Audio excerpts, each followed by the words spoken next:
morning, students. Today we are going to start a new chapter, that is natural resources.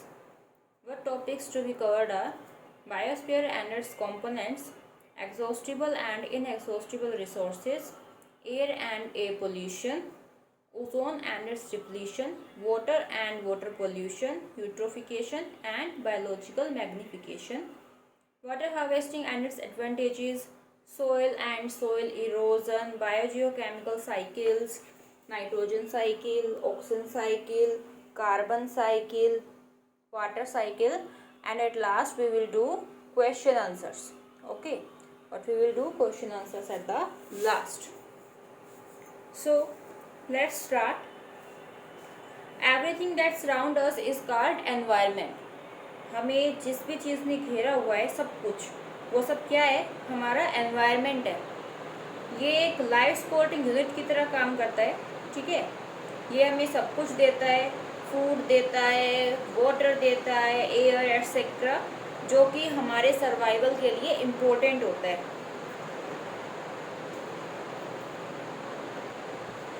Let's start our first topic, which is biosphere.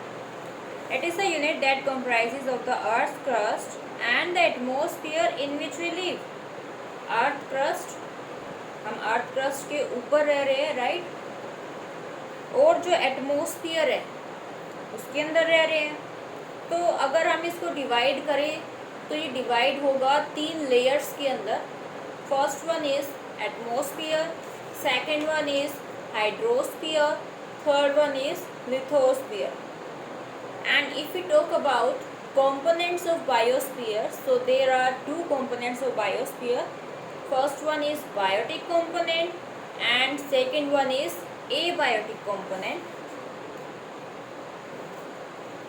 जो biotic component है, ठीक है, या biotic factors की अगर हम बात करते हैं तो उसके अंदर सभी लिविंग फॉर्म्स आती हैं. ठीक है, लिविंग फॉर्म्स यानी लिविंग ऑर्गेनिजम्स. ओके, बायोटिक और एबायोटिक जो फैक्टर्स होते हैं, याद रखना है आपको ये चीज़ कि जो बायोटिक और एबायोटिक फैक्टर्स होते हैं ये हमेशा ही इंटरेक्ट करते हैं ताकि लाइफ फॉर्म्स की जो बेसिक नीड्स है वो कंप्लीट हो सके.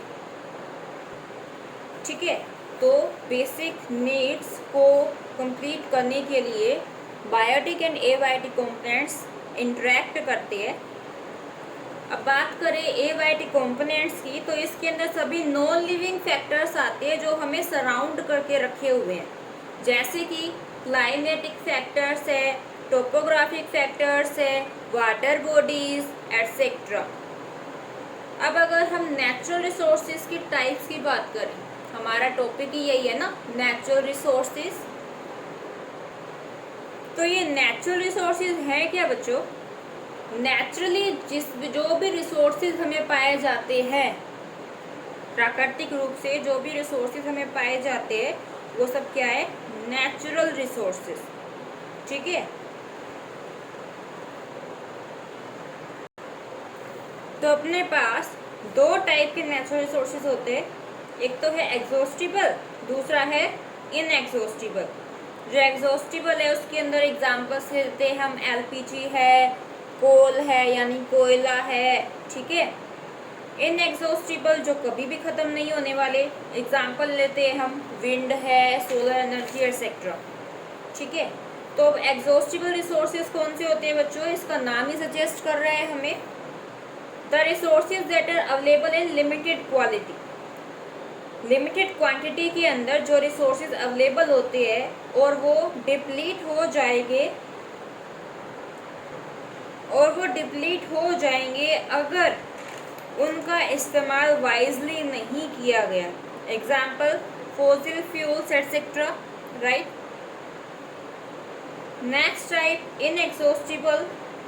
ये वो रिसोर्सेज होते हैं जो अबंडेंस में पाए जाते हैं और वो कभी भी एग्जॉस्ट नहीं होने वाले despite of the continuous use. अगर हम इसका कंटिन्यूसली इस्तेमाल भी करते रहें तब भी.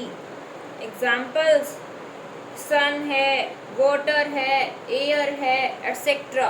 ठीक है, तो इनका हम कितना भी इस्तेमाल करें ये कभी भी ख़त्म नहीं होंगे। अब हम सबसे पहले बात करेंगे एयर के बारे में।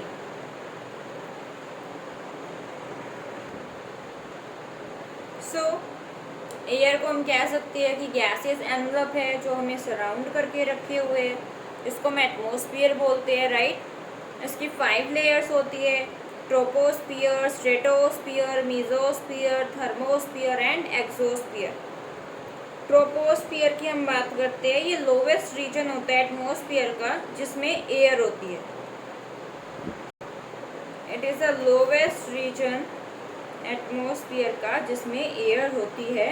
ये एक्सटेंड करता है 8 to 20 किलोमीटर्स। मोस्टली सभी क्लाइमेटिक इवेंट्स जैसे कि थंडर स्टॉर्म है एक्सेट्रा, ये सब इसी रीजन में होते हैं, ठीक है। अब बात करते हैं हम एयर की। It is a mixture of gases such as nitrogen, oxygen, carbon dioxide, water vapour, suspended dust particles, gases like methane etcetera in traces. Nitrogen का अमाउंट होता है इसमें 78%। सबसे ज़्यादा कौन सी है? नाइट्रोजन। ऑक्सीजन कितनी है? 21%। कार्बन डाइऑक्साइड कितनी है? 0.03%।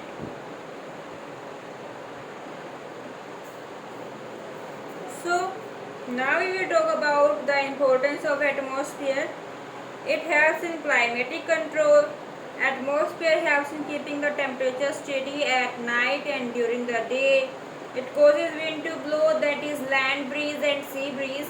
Land breeze and sea breeze के बारे में हम अपने नेक्स्ट टॉपिक में पढ़ने वाले हैं, okay.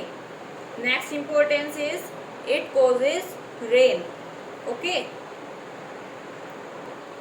So let's talk about land breeze and sea breeze. So अब हम ट्राई करेंगे land breeze and sea breeze को समझने का। लैंड ब्रीज के बारे में हम पढ़ते हैं। डे टाइम के दौरान क्या होता है, जो लैंड होता है वो जल्दी गर्म हो जाता है as compare to the water. तो जो एयर लैंड के क्लोज होती है वो हीट हो जाएगी और वो ऊपर चली जाएगी, क्योंकि गर्म हवा जो होती है वो हल्की होती है, तो इसलिए वो ऊपर चली जाएगी। इसकी वजह से क्या होगा, लो प्रेशर क्रिएट हो जाएगा उस एरिया में। लेकिन अगर हम सी की बात करते हैं तो उसके केस में वो जल्दी से हीटअप नहीं होता है, ठीक है।